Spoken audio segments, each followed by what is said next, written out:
Okay, the book is only showing you one way to do the spacing. There's several other ways you can do it. I couldn't do it in SAM. I'm going to show you here. Right here on your home tab, your paragraph button, you can go here and click that so you can choose your spacing, because the default on Word is weird. And this remove space before paragraph you can do, or there's remove space after paragraph. That's one way of doing it. If you want to change the default settings, go to the I don't know if you saw that, go down to the paragraph dialog box launcher, go here. Mine has auto right here, but you can change it to whatever you want, 6, 12. Now, I leave mine on auto, and then just change it to single and at. I leave it here, and then click set as default.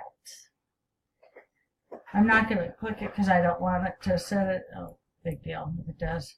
And it will come up. Do you want to set the default alignment, indent, and spacing of the paragraphs for this document only, or all documents based on the normal? If you want it set for everything, use this one.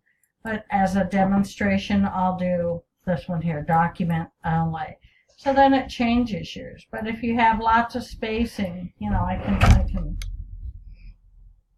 or you can do Control 2, Control 5 for 1.5. Okay. So there's all sorts of ways you can change the spacing. This just happens to be another way.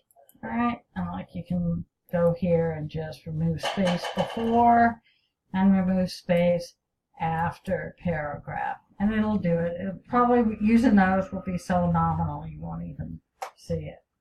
Okay? That's just another way of doing it.